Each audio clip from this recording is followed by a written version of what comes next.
Assalamualaikum dear students, welcome to my channel Learn Chemistry with Ahmed। आज हम chemistry second year का दूसरा chapter electrochemistry start कर रहे हैं। इसका पहला लेक्चर है। पहले लेक्चर के जो हमारे टॉपिक्स हैं वो है जी ऑक्सीडेशन एंड रिडक्शन। ऑक्सीडेशन क्या है? Reaction in which a substance losses electrons is called oxidation, यानी कि ऐसा रिएक्शन जिसमें कोई सब्सटेंस कोई एलिमेंट अपने इलेक्ट्रॉन लॉस कर देता है, किसी को दे देता है या खारिज कर देता है, उसको हम क्या कहते हैं? ऑक्सीडेशन। और रिडक्शन इसका उलट है, यानी कि the reaction in which a substance gains electron is called reduction, यानी कि ऐसा रिएक्शन जिसमें कोई सब्सटेंस एलिमेंट इलेक्ट्रॉन ले लेता है, गेन कर लेता है, तो उसको हम कहते हैं रिडक्शन। ऑक्सीडेशन और रिडक्शन को इकट्ठा हम जो है रिडॉक्स रिएक्शंस कहते हैं। एग्जाम्पल 2.1 एग्जाम्पल 2.1 क्या कहती है?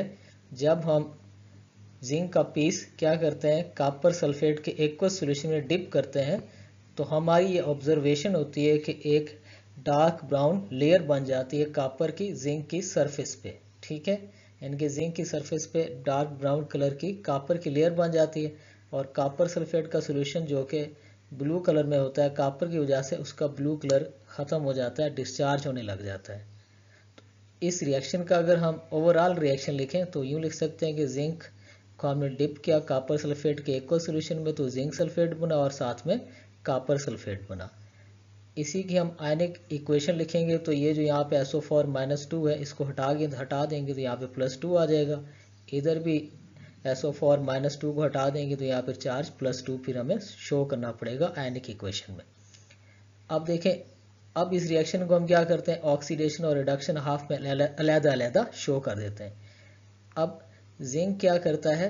जिंक जो है सॉल्यूशन में क्या करता है, अपने इलेक्ट्रॉन लॉस कर देता है। ठीक है, जब हम ऑब्जर्व करते हैं कि जिंक इलेक्ट्रोकेमिकल सीरीज में इसकी रिएक्टिविटी, इलेक्ट्रोड पोटेंशियल में इसकी रिएक्टिविटी क्या है, उससे ज़्यादा है, कॉपर से ज़्यादा है, तो इसलिए जिंक क्या होता है, ऑक्सीडाइज हो जाता है, ये 2 इलेक्ट्रॉन लॉस कर देता है। इसी तरह जो कॉपर है इसकी जो रिएक्टिविटी है वो जिंक से कम है, तो ये सॉल्यूशन में जो 2 इलेक्ट्रॉन मौजूद होते हैं उनको गेन करके क्या हो जाता है, कॉपर सॉलिड में कन्वर्ट हो जाता है।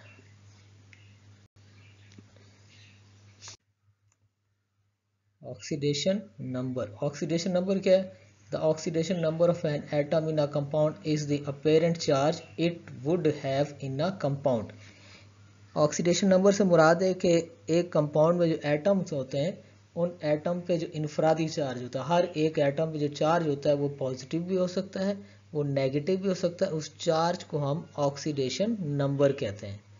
अब हम ऑक्सीडेशन और रिडक्शन को भी चेंज इन ऑक्सीडेशन नंबर के लिहाज से क्या करेंगे, डिफाइन करेंगे।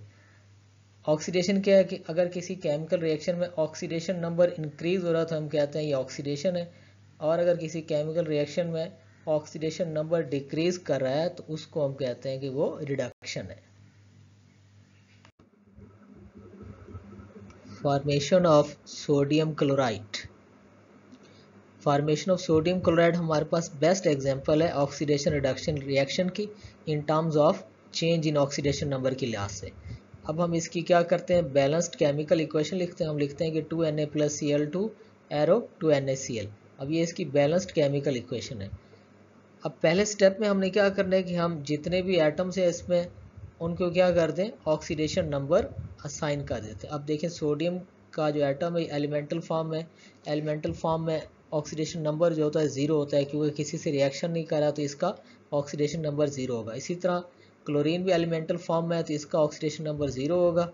सोडियम क्योंकि एक इलेक्ट्रॉन लॉस करता है, इस पर चार्ज क्या हो गया, +1, और क्लोरीन एक इलेक्ट्रॉन गेन करती है, इस पे चार्ज -1। अब हम देखते हैं कि ऑक्सीडेशन क्या हुआ कि सोडियम जो है 0 से किधर चला गया, प्लस में, तो इसने एक इलेक्ट्रॉन का क्या किया है, लॉस किया है, क्योंकि 2 से हमने मल्टीप्लाई किया, टोटल 2 सोडियम के एटम है, 2 सोडियम के आयन बनाए, तो 2 इलेक्ट्रॉन क्या हुए हैं, लॉस हुए हैं। यही 2 इलेक्ट्रॉन क्या करेगी, जो क्लोरीन है वो 2 इलेक्ट्रॉन गेन कर लेगी, तो इसका ये मतलब है इस पर क्या हो जाएगा, -1 चार्ज, क्लोरीन पर आयन पे -1 चार्ज है। ठीक है, अब आप देखें ये 0 से किधर चला गया, प्लस में, तो इसकी ऑक्सीडेशन होगी और ये 0 से माइनस में चला गया, इसकी जो ऑक्सीडेशन नंबर है वो डिक्रीज कर गई, तो इस पे चार्ज क्या आ गया -1 और ये रिडक्शन होगी इसकी क्लोरीन की। ठीक है, अब हम कहते हैं इंक्रीज इन ऑक्सीडेशन नंबर जो होता है उसकी क्या होती है oxidation, and decrease in oxidation number क्या कहलाता है रिडक्शन। इसमें रिडक्शन किसकी हुई क्लोरीन की, क्योंकि इसका ऑक्सीडेशन नंबर डिक्रीज कर गया है, और सोडियम की क्या हुई ऑक्सीडेशन, क्योंकि इसका ऑक्सीडेशन नंबर इंक्रीज कर गया है। अब ऑक्सीडेशन क्या होती है लॉस ऑफ इलेक्ट्रॉन और रिडक्शन क्या होती है गेन ऑफ इलेक्ट्रॉन, इस तरह हमने कंबाइन कर दिया है। ठीक है, अब सोडियम 0 से +1 में ऑक्सीडेशन एंड क्लोरीन 0 से -1 में रिडक्शन, क्योंकि इसमें क्या हुआ है कि ऑक्सीडेशन नंबर डिक्रीज कर गया और गेन ऑफ इलेक्ट्रॉन हुआ है। Example 2.2 identify the elements undergoing oxidation or reduction in terms of change in oxidation number in the following reaction which take place in the combustion of natural gas। कहते हैं वो कह रहा है कि आप आइडेंटिफाई कर दें, बता दें कि कौन सा एलिमेंट है इस रिएक्शन में जिसकी ऑक्सीडेशन हुई और कौन सा एलिमेंट है जिसकी रिडक्शन हुई। जब मीथेन गैस या नेचुरल गैस कंबस्ट होती है, हवा से रिएक्शन करती है, तो उसमें आपने आइडेंटिफाई करना है, आपने बताना है कि किसकी ऑक्सीडेशन होगी और किसकी रिडक्शन होगी। यानी कि इसका रिएक्शन हुआ ऑक्सीजन से तो कार्बन डाइऑक्साइड प्लस वाटर बना। अब सबसे पहले स्टेप में आपने क्या करना है ऑक्सीडेशन नंबर दे देना है, जितने एटम है इन सारों को, इक्वेशन में जितने एटम है सबको क्या करना है ऑक्सीडेशन नंबर दे देना है। अब जो एक हाइड्रोजन है उस पर कितना चार्ज होता है +1, टोटल कितने हमारे पास 4 एटम है हाइड्रोजन की, तो 4 से हमने क्या किया मल्टीप्लाई कर दिया, तो ये +4 हो गया। तो कार्बन पे क्या चार्ज आ जाएगा -4, तो कार्बन की जो ऑक्सीडेशन स्टेट है या ऑक्सीडेशन नंबर है वो यहाँ पे -4 है। ऑक्सीजन क्योंकि यहाँ पे एलिमेंटल फॉर्म है उस पर चार्ज क्या हो गया 0 हो गया। अब इन दोनों में से ऑक्सीजन पे -2 चार्ज है, कितने एटम है 2 एटम है, तो मल्टीप्लाई 2 किया तो टोटल -4 हो गया, तो कार्बन पे क्या आ जाएगा +4 चार्ज। इसी तरह वाटर में देखें तो हाइड्रोजन पे क्या है +1 चार्ज है और ऑक्सीजन में क्या है -2 चार्ज है। ठीक है, इसको हमने मल्टीप्लाई किया 2 से तो +2 हो गया और इस पे फिर क्या चार्ज हो जाएगा -2। अब हमने आइडेंटिफाई करना है कि कहाँ कहाँ चेंज आया है। अब यहाँ पे CH4 जो मीथेन गैस है नेचुरल गैस है, ये -4 से अगर कार्बन डाइऑक्साइड में देखें तो +4 में चला गया, यानी कि इसका जो ऑक्सीडेशन नंबर है वो इंक्रीज कर गया। इसी तरह ऑक्सीजन 0 से -2 में चला गया। ठीक है, 0 से कार्बन डाइऑक्साइड में भी -2 में चला गया और वाटर में भी -2 में चला गया, यानी कि इसका ऑक्सीडेशन नंबर क्या कर गया डिक्रीज कर गया। अब हम कह रहे हैं कि कार्बन ऑक्सीडाइज हो गया है क्योंकि इसका जो ऑक्सीडेशन नंबर है वो -4 से +4 में चला गया, इसलिए इसकी ऑक्सीडेशन हो गई, वो नंबर इसका इंक्रीज कर गया, ऑक्सीडेशन नंबर बढ़ गया।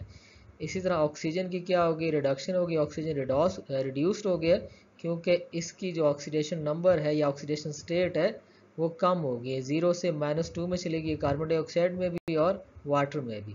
ठीक है, तो इस तरह हमने ऑक्सीडेशन रिडक्शन रिएक्शन को समझ लिया। अच्छा जी, आपका अगर कोई सवाल है तो आप कमेंट्स में लाजमी करें। अगर आपको वीडियो पसंद है, टॉपिक समझ आया है तो वीडियो को दूसरों को शेयर करें और लाइक करें। एंड में मैं कह रहा हूँ कि थैंक यू फॉर वाचिंग। अल्लाह हाफिज़, थैंक यू वेरी मच, अल्लाह हाफिज़।